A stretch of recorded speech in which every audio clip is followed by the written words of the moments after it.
everyone, and welcome back to the CLSR. And I'm your host, the counselor. Just want to let you people know you can get a hold of me at TheCounselor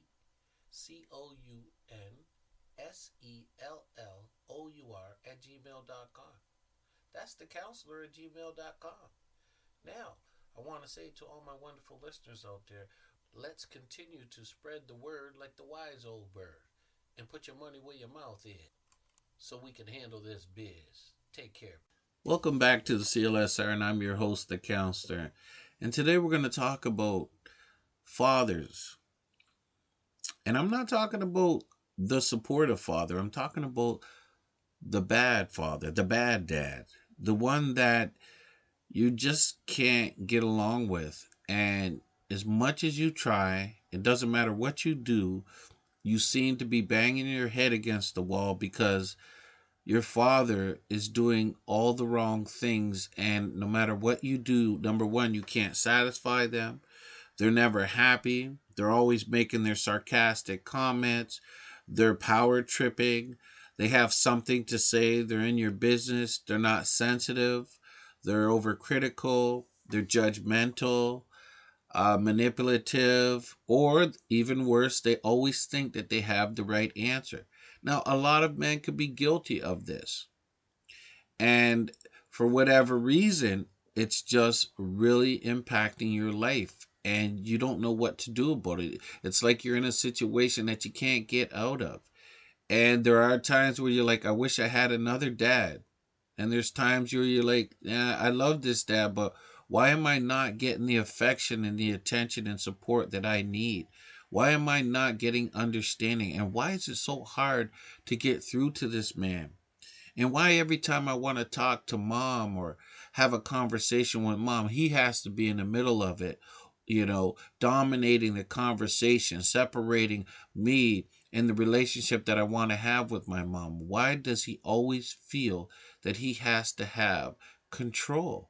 And maybe some of this control and negative behavior is starting to have a negative effect on my mental health. And I don't know what to do. And it's becoming depressing. And I have to figure and find a way out of this. Well, see, this is what we're going to talk about today. What if you have the bad dad? What if you have the dad that, for whatever reason, you can't get along with? And as much as you go back and forth, he always seems to have the upper hand, and you feel powerless. You feel that this person is being the power, and you're losing your power under this person, and you don't know what to do about it. They can overpower you physically, but they're dominating you mentally, and it's really tearing you apart. And no matter who you spoke to, it just keeps coming back, and it feels like you're trapped. Well, today we're going to talk about that. We're going to have to discuss the dad situation, the bad situation, the someone you wish you never had situation. And that's where we're going to go. And some of you have wonderful fathers, but there are some that don't have wonderful fathers. And the relationship is not what you want it to be. And maybe the person you don't want to be is standing in front of you, and you're feeling the more they influence you, the worse it is for you. But for whatever reason, you can't get away with it. So we're going to have to talk about, how do you deal with it? How do you deal with a father, right, that's not acting like a father should act, at least from your perspective? Like, do you believe that your father is physically, emotionally, neglectfully, or sexually abusive towards you? Abuse can have long lasting effects such as anxiety, depression, alcohol abuse, shame, guilt, low self esteem, post traumatic stress disorder, and antisocial behaviors like, aggressiveness or harming others. However, through our discussion today, we're going to talk because there is some hope. You can deal with an abusive father, and you're going to need to listen up. And you're going to hear some things that you just don't want to hear, but you're going to have to hear them, right? Like, you're going to have to step outside yourself. You might have to get some immediate help, especially if you are in danger, right? You might have to break all the rules. You might have to stop the madness. Keep yourself safe from an abusive father, right? You know what I mean? You got to do that. You're going to have to take some steps. So I'm telling you right now, depending on the situation, you're going to have to get some immediate help. You're going to have to know the warning signs of potential abuse. See, and this is something I got to tell you right now, and you're not going to like it. I'm going to have to tell you that we have some social norms. So let's talk just for a second about the social norms and things that are acceptable in your family. And you're going to have to look at this. And it's going to apply in different environments, right? To different people. And what I'm talking about is alcohol. You see, it's been commonplace in America. Now we're just going there for a second. It's commonplace. It seems like it's everywhere. And it seems like most families, whether they're celebrating, right, socializing, you know what I mean? It usually involves some alcohol. And it's become acceptable in society for it. So it actually becomes acceptable within the home. And see, it may be conditioned in this environment that we live in today, where people just naturally pick up a drink before they think. And they don't understand the ramifications of how it's going to impact the family. And I'm going to tell you right now, it's become so acceptable that people think it's a necessity. And it's not. But it's being pushed out there. It's being advertised on the television, online. Your family's doing it. That's how you get along. They sit there, they drink, and it just becomes a part of the natural environment. But it could be quite problematic. And see, what I'm telling you is you might have to look at getting rid of this thing first and foremost out of your life. You're not going to be able to change your whole family, but you're going to have to look at that if that's one of the things, even if it's happening within your family. But it is a problem. See, fathers who use alcohol or other drugs and have low impulse control are more likely to sexually abuse their children. Anger or stress, relationship problems, and domestic violence are all predictors of abuse against children. If you notice things getting worse in your home, make sure you have your safety plan handy and you are ready to escape from the situation if you need to. You may be in immediate danger if your father is currently threatening to harm you or abuse you, carrying a weapon, including heavy objects, chasing you with an intent to abuse you, or if you are currently being physically hurt or sexually abused. It's not an excuse, and I don't give them that excuse. I don't think alcohol is an excuse. They try to make it an excuse. See, because I believe, and I'm just telling you as the counselor, I believe if you pick up a drink, you don't want to think. You know why you're picking up that drink. And what you do after you pick up that drink is you give the excuse that you don't think or you weren't thinking. And you all know what I'm talking about if you've been victims of sexual abuse, right? You get those people who go to those extremes and say, well, I was drinking, so I wasn't thinking. And it even gets so bad that the courts back this mentality up. Some courts, some laws, right? Oh, I was drinking and I didn't mean to do it. Well, you knew you were drinking and you knew your mind wasn't thinking, right? So whether you meant to do it or not, you were disassociating yourself from society, or reality. That's what you knew you intently did. So if you did that drink and you're doing those behaviors that you're not supposed to do, you can't give those excuses. And we're going to talk about excuses later on in my other podcast because I think there's too many of us giving it. But either way, I want you to get away and go somewhere safe. If you are currently in danger of being abused physically or sexually, you need to get help immediately. You don't have access to a phone to call for help? Get away from the abusive situation. Run away. Get out of there. Find a safe place to go. If you are at home, think of the best way to exit and use it. This could be through a window, door, or out the backyard. Good places to go include a trusted neighbor's house, a friend's house, or a public place where phones are available. Do not hide in your bedroom. You could get stuck there and not be able to escape easily if something goes wrong. Call for help. If you are in imminent danger or are currently being physically or sexually abused, call for help immediately. You can call your local emergency contact, like that 911. Call 911 or the police or law enforcement. I know you might have done it already. You might have done it and said, well, you know what? That didn't make the situation better. Well, you're going to have to keep trying. Okay? Because as much as you try, it's like anything. Keep trying. You'll get it. Consider calling Child Services Hotline. They are trained to deal with abuse. Be prepared to answer questions about when and how your father has abused you. You can also contact a mandated reporter, like a teacher or a therapist. If you're not a child and you're an adult, you're going to have to plan your way out of the situation, right? Sometimes you get out of there immediately, and sometimes you can plan your way out. But what I am going to recommend is that you comply with authority figures. If you call the police or child services, they may arrive and interview you. Police, social workers, therapists, or others may want to talk with you about the situation.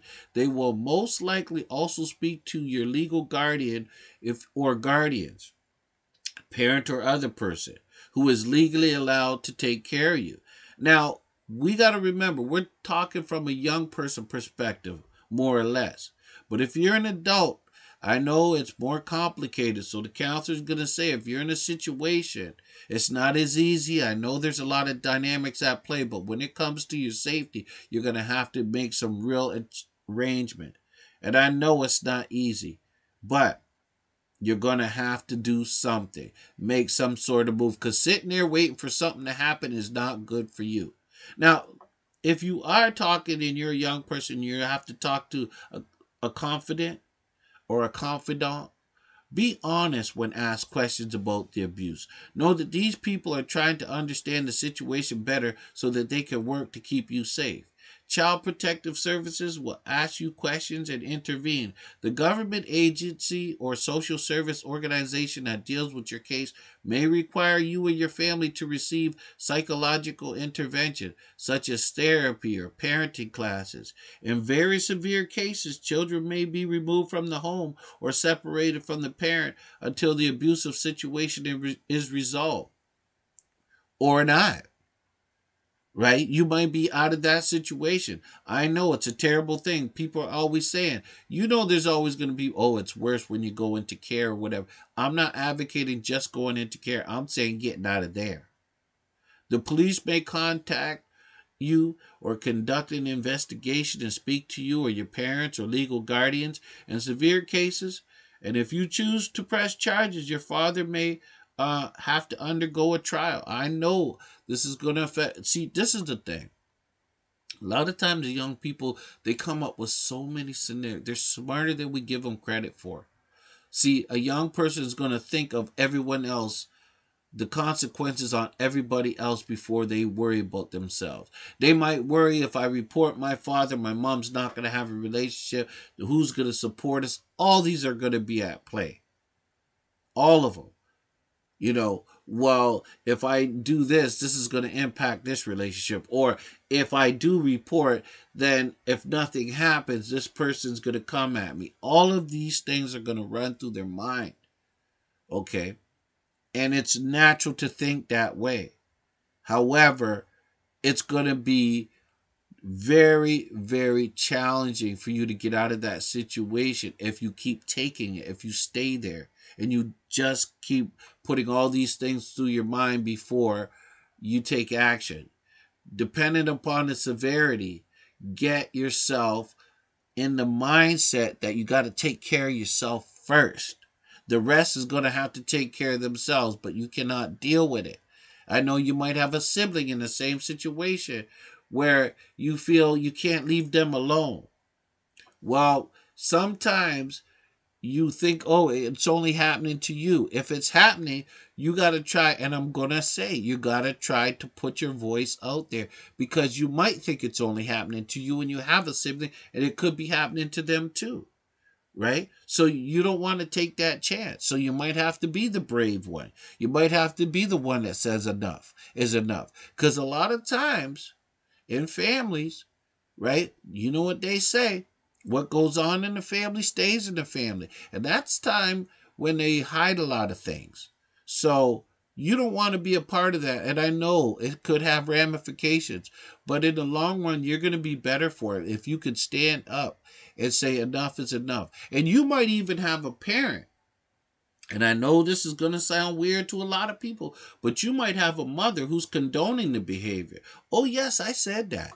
And I do mean that. It does happen. And the counselor knows firsthand. Trust me. I've worked in those environments with people. I've got a lot of experience dealing with people who've had to make those choices or who've been in those situations where you wouldn't even believe a mother would side because I'm going to give you an example. For example, a mother with a boyfriend. See, a mother had a relationship going on with a father. And all of a sudden that relationship didn't work. But she's raising her children. But she wants to have a relationship. So finally, she meets somebody that really cares about her and loves her and treats her better than the one she used to be with. So she really attaches herself and feels like, you know what, I need this person for whatever reason. I got to be here. So they put them above their children and things go on. It is happening in families. So you have to look at that and go, you know what? I got to take care of myself. This person is not doing it. And my heart goes out because I also talked about this subject many times. And I got to tell you, I personally know of friends who've disassociated themselves with their parents altogether. The parents just don't, they support each other, but the children, whether they got frustrated with the children, felt that their life would never be balanced, whatever it was, they took sides. And the child ends up losing. And the child gets put in foster care. So I know about these things. So I know that it could happen for sure. But it's so important that you understand that you have to hold yourself up. And for all those people who've had to make that difficult choice, or who've had to deal with the choice being made upon them, I recognize and empathize with what you're going through. And I'm telling you, keep your heart open because you're good people. You've had to deal with this. My heart goes out, and I want you to know that you matter. You make a difference. And you know what? You are still valued. Remember that. Sometimes the circumstances that we got to deal with are not necessarily going to be in our favor. It's going to be hard. But if you got a breath, okay, you use it, you stick your head up and you go, hey, it's them, it's not me. You don't need to own everybody's issues. If they got issues, that love that you got, take that human love. You're going to find somebody out there for you. You just got to keep your head up. You got a partner right now that's supporting you, good for you. All right, don't blame anybody else for, oh, you're happy. Go out and find yourself a life. Don't let them tear you down. All right, you're in this world, you make the best of it. That's what I can say because we can't sometimes control those situations. We can only control what we can do. And if you're not being supported, you got to move on. And I know your heart's going to be heavy, but it's not easy this world for a lot of people. But you can do it. You can get through it. You can get some therapy. You can understand that there's certain people out there, whether they're parents or not, as much as they love us. And there's a lot of loving parents out there. But there's a lot of loving foster parents out there too. That might be caring for some children out there. I know all about that. Trust me. It's just one aspect I can tell you about. But it's so important that you value yourself. And you value and appreciate the people that do show you love and who do support you. But the ones who are supposed to, see, this is the conflict that a lot of us have. See, the ones that are supposed to show us the love and support, when they don't, we get messed up in our head because we're like, this ain't the way it's supposed to be. You had me. Why aren't you supporting me and loving me? And why are you abusing me? Why am I going through this? Yes, you're going to have those things go on. But you know what? Don't get down in the dumps. All right? Keep your head up. Keep working. You're going to find somebody. You're going to go through your temporary ups and downs. That's life. But you're going to be okay. Because you got to remember, some of these people, and you know what? There's this excuse going on out there. Well, it happened to them, so, they did it to me. So then I can't blame them. No, you can blame them. What are you talking about, counselor? What do you mean? Well, the counselor's going to tell you. The counselor's going to tell you that he knows of, oh, my father was so hard on me because his father was hard on him. So his father was abusing him. So then he abused me and so on. No, no, you can change. You can break that cycle. Just because your parents beat the crap out of you doesn't mean you got to beat the crap out of your child. I don't care. It is no excuse. It happens. Sometimes people just end up, it's quite logical that it transfers from generation to generation, and a lot of you see it. But what I'm saying is you could stop the cycle. You could take matters into your own hands. But you got to get some help. You got to get support. Trying to do it yourself often is a very destructive thing when we're trying to handle it ourselves and we see, oh, I'm doing what he did. You don't want to do that. So you're going to have to break that cycle. And I think what you do, the first step is you got to stand up. You got, even at a young age, you got to say, no, this could be, and no, your mom ain't going to love you. Maybe your dad ain't going to show love to you. That's a chance you got to, salvation. You got to save yourself. And you got to maybe save that sibling. You got to say what, no, you might not be loved. You might not even, people might not even believe you. See, a lot of times when you got to do that, see, that's what it is. When you take that leadership position, and it could be the right position, but everybody's going to make you feel it's the wrong position. But when you got to do it, sometimes you're not going to be popular. Sometimes you're not going to be believed by a lot of people. But the counselor is going to put belief in you if you're true to your heart and you have great intent and you want to protect yourself. The counselor is going to tell you, all right, do what you got to do. Because I know this is a challenging world. We know there's a lot of people that don't want to talk about the abuse that's going on under their own roof. They're not going to go. It's not a regular conversation that they're going to have with people, right? Most people don't want other people knowing their business. So if there is something going on, you might have to talk about it, And for all those people, I'm telling you, that have been hurt, my heart goes out. But if you don't want things to go on, if you've been brave enough to stand up and maybe your parent doesn't, look at you or have that strong relationship with you, well, that's too bad because you're right to stand up. It's not right. You know what I mean? He's not right. She's not right. And they could be the parents that brought you into this world doing you wrong. But you are better than that. You will grow. You will survive. You'll be strong. You're going to hurt. But you're going to have to look forward. You've been brought here. You can do what you got to do. And it doesn't mean your life has to fall apart because you've been abused. You're going to be hurt. You're going to go through your trials and tribulations. And it's not going to be easy, but you can survive. You can keep your head up. You can walk forward. Do you understand? Yes, you're going to have your backward moments. Yes, you're going to have those relationships that these things come and it impacts you. But that's why I say it's so important to see therapy. It's so important to make good connections and see the world still through a different lens and take that responsibility off of you. That's not your responsibility. Your accountability lies within you. Okay? They're responsible for their bad behavior. You're not. You just got to stop the cycle. So, like I said, the police may conduct an investigation and speak to you and your parents or legal guardians. Be sincere. Tell the truth. And in severe cases, and if you choose to press charges, your father might have to go to trial. Now, I know some of you are already going to say, "Hey, listen, you know what? I don't want to do that." And a lot of you will be on that point where you're not going to want to do that because you're going to go, well, that's going to make them even angrier. You know what I mean? Well, when you're making that report, you got to tell those officers, look, uh, you want to take my report, I got something to tell you, but I need some sort of insurances. And if they go, oh, well, there's no insurances, well, you're going to try and put in as many supports as in place. Say, hey, listen, you know what? This is my concern. My concern is that if I do go through with these charges, he might be out on the street next week. He might be able to come. So then I'm going to ask that if you're going to take this, make sure that there's like a restraining order or something in place to keep me safe and my family safe. Somebody has to do something and stand up. Don't take my report if you're not going to do nothing about it. And you're going to have to, it might not work with this agency. Work on this one. Work with a family member. Get yourself safe. Start talking. And I know it's not easy because there are a lot of family members, right, that conform. They do what everyone else does. And it's sad. And we could all tell stories on what has happened in family where there's a family member that might have been abusing their partner, and people expect that to be the norm. So it goes on. And next thing you know, it takes itself to such a level that you can't turn back. But everybody knew about it.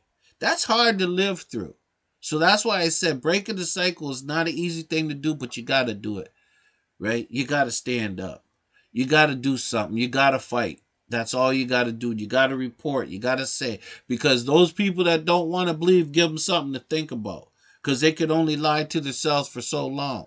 And remember, what goes around comes around. They might lie to themselves, but they might think there might be someone out there that's going to go, I know. I've gone through it. Something's got to change. Somebody's got to protect this family or this child or get involved somewhere. You know what I mean? So what I'm telling you is be the person you have to be, but understand it's going to take some work. And it's not going to be easy. And I really see the thing is, you don't want to give up. Right? So I do strongly, and I always recommend getting some therapy or counseling. And I'm talking about thinking about yourself. Get that like a lot of us, we need to do that family counseling. If you need to do that individual counseling, then you're going to need to do that individual counseling. And if you can get a mother or a support person to go with you, then that's good too when you're ready. But if you can get some counseling, if you have endured an abusive situation, the trauma will not resolve itself. It is essential that you seek the help of a therapist or counselor. The earlier you begin therapy, the better chance you have at recovery. A therapist can help you if you worry about being abused regularly. You avoid certain instances that remind you of the abuse. Or if you have excessive feelings of guilt, shame, or depression, or fear related to that abuse, you know what I mean? This is going to help you, in certain instances. If your thoughts of the abuse prevent you from completing daily tasks or harm your interpersonal relationships, therapy can help. I mean, you are not the only one out there. I know it may seem like it. You understand? You could work with a therapist to keep yourself safe and deal healthfully with the trauma you have endured. See, like if you are under the age of 18, you can talk to your school guidance counselor about getting therapy. Unless your guardian has specifically forbidden you to see the counselor or for the counselor to see you, then parental consent is not necessary to receive counseling. The counselor must report known or suspected child abuse. Family therapy is also a helpful option to explore. Your therapist or a separate one, right? Someone who can support you can work with your family to create safety and reduce the abuse. Ask your therapist if this is an option or if she can provide you with a referral. You might have to just keep yourself safe. Identify what to do if the abuse occurs again. If you create a safety plan, you may be more prepared if you experience abuse. Know the best ways to exit your home, the best places to go that are safe, or who to call once you get there. Have emergency contacts handy. Keep a list of contacts on you at all times. Put it in your cell phone. Change the names of the contacts so that they don't know who you're calling if they get a hold of that phone. You can create a safety plan. It will include where to go, who to talk to, how to keep yourself safe, and what additional coping resources you can use. If you believe abuse is about to occur, use this safety plan. There are usually some signs, but sometimes there's not no signs. But if you get that feeling, I want you to trust your instinct. I'm not safe. I'm not feeling safe. I got to get up out of here. It's something about me that I can't get over. I'm feeling if I got to go home through that door, It's not going to be right. Well, I'm going to tell you, don't do it. Go where it's safe.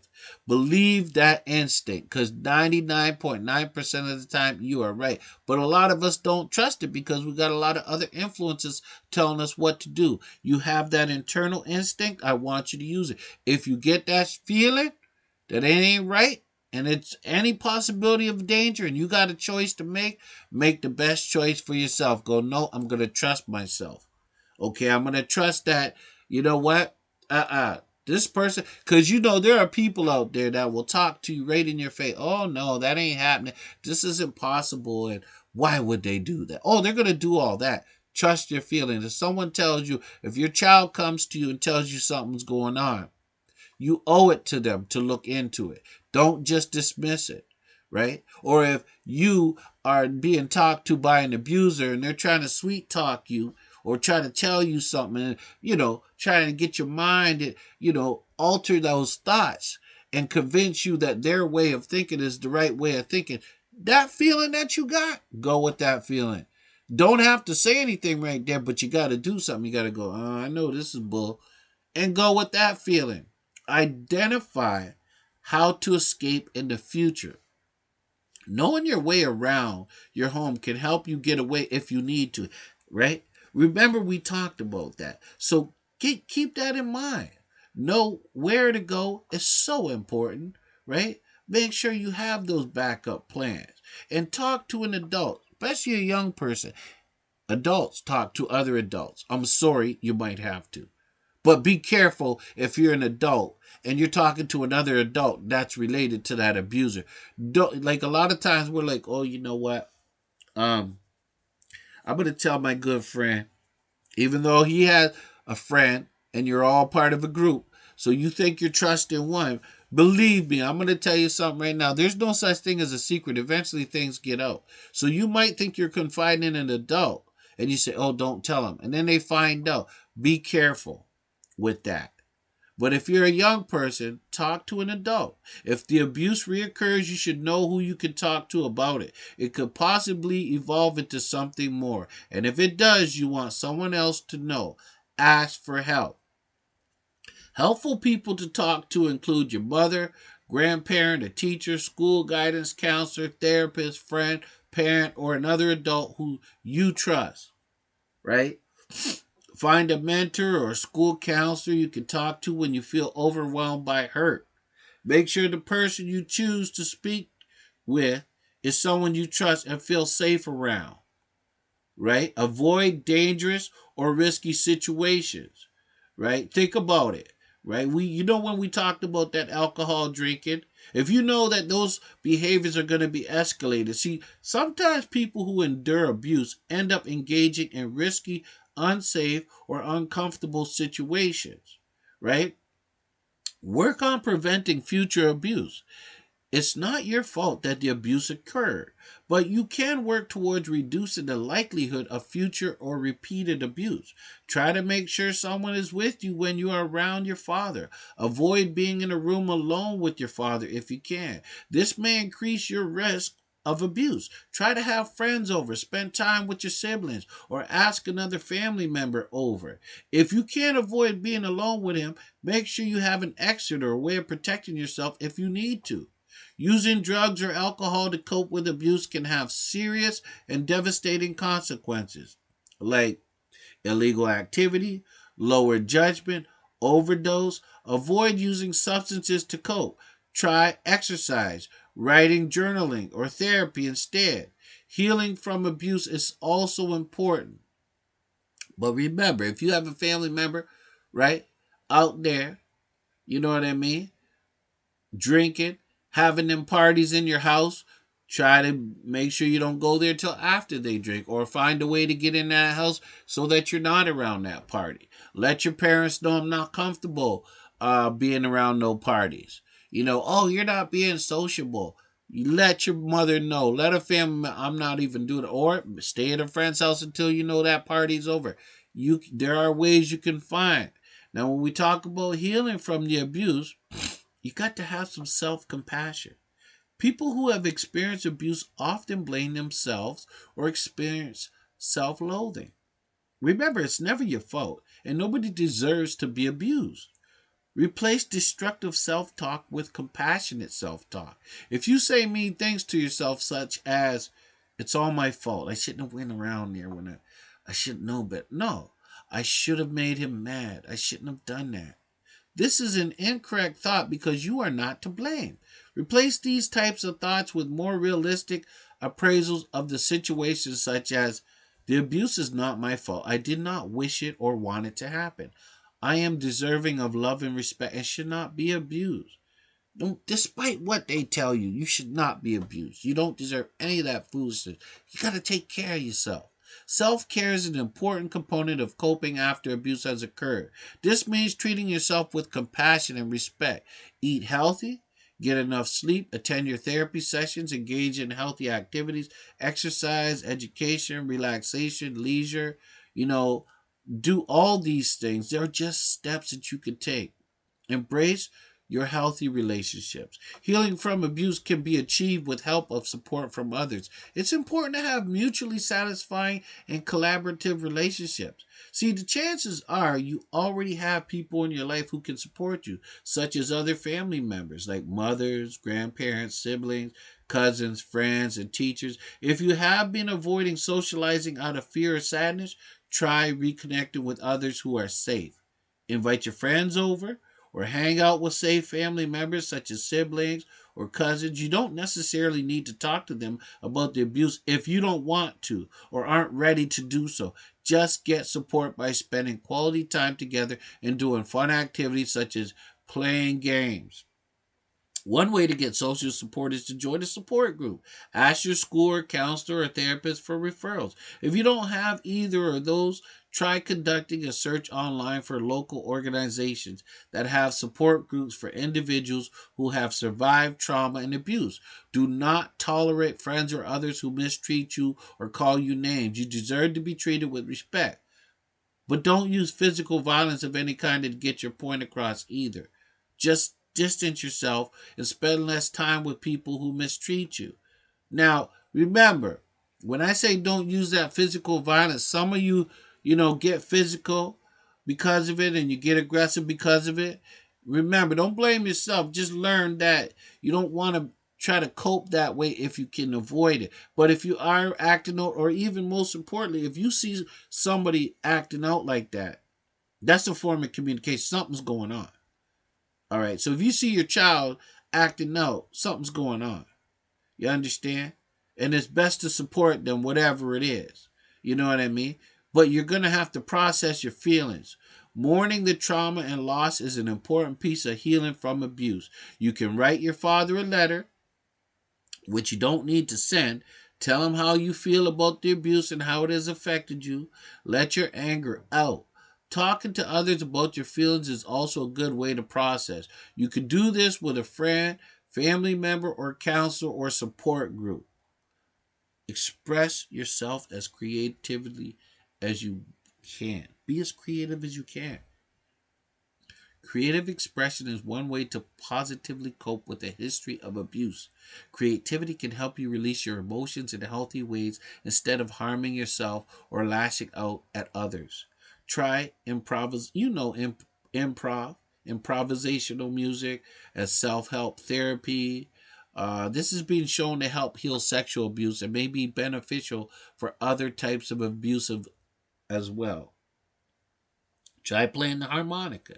It's an easy instrument to learn, or download a game or an app that allows you to create music. Write about it. Reconstruct the story of your abuse. This can be a helpful way to heal. This can help you to resolve the trauma, gain support, or put it aside if it upsets you too much right now. Try art. You can color, paint, draw, or sculpt. Try to express in your art how you feel about the abuse and how it has affected you. Just do what you can. Avoid negative coping.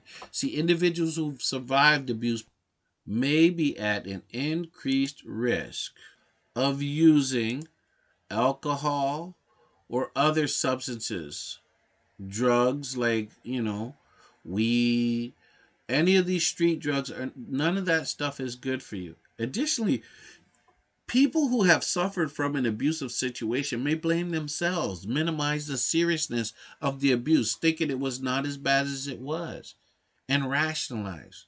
They might think that the abuse was necessary or normal. Focus on having a realistic view of the abuse, such as thinking or saying to yourself, I was abused and it was not okay. I am not to blame for the abuse. I will not tolerate being abused, and I'm going to have to get help because I do need it, right? I need it. And you're going to have to go inside for that personal power and empower yourself. Many individuals who experience abuse may feel disempowered and not in control. Take your power back. Take a survivor rather than a victim stance on your history of abuse. You can do this by integrating a survivor mentality into your identity. Think, it was abuse and I survived it. I am a survivor, not a victim. I am strong enough to overcome this great obstacle. I will keep fighting to end abuse. I will not let anything stand in my way.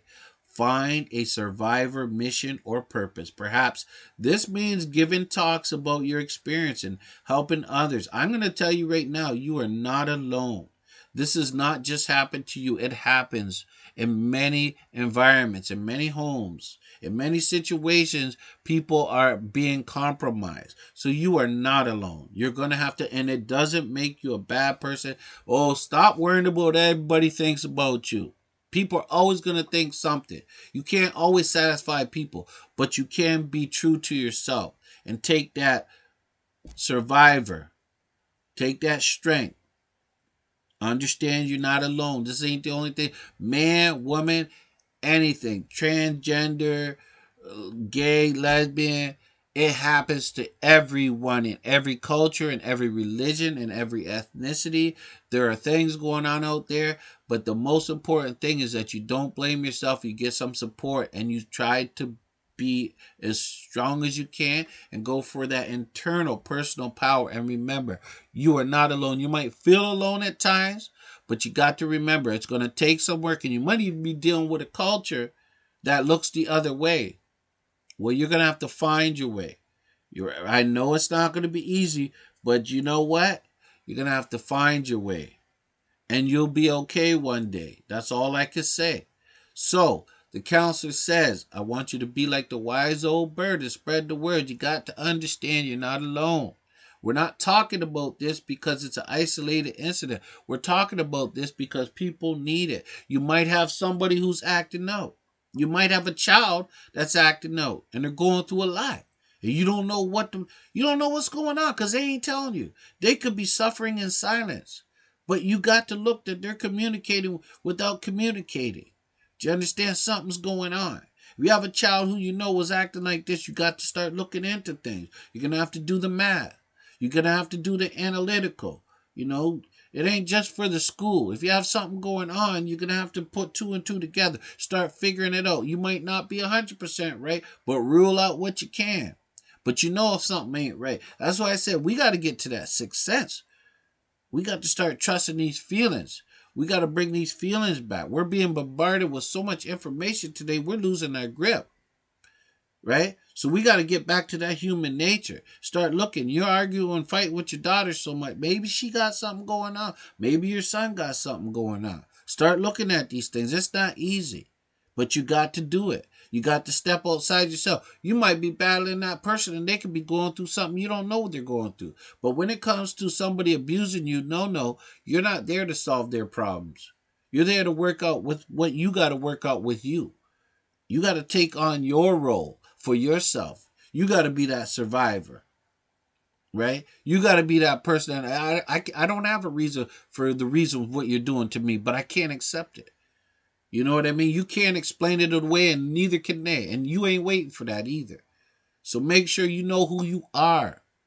Do you understand? And you understand that, you know what? You don't deserve it. And you're not the only one, and you're not going to stand for it. Okay? No.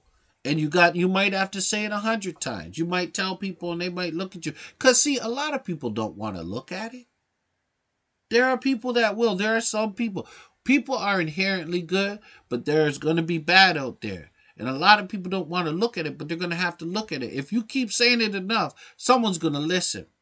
So I want you to be like the wise old bird and spread the word.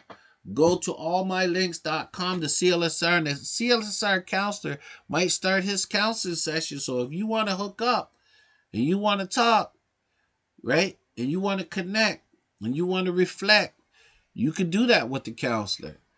He might start his sessions mid-April, but you might need that connect where you need to communicate.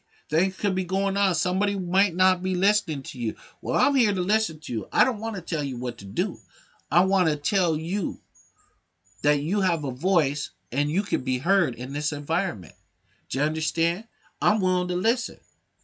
How many people in your life are actually listening to you? Now, I'm talking, but this is a platform that I've come up with, the counselor, right? So when you go to allmylinks.com /the CLSR, when it opens up, I want you to register because you're going to talk and I'm going to listen. Isn't it time we have people listen to us? All right. Take care, people.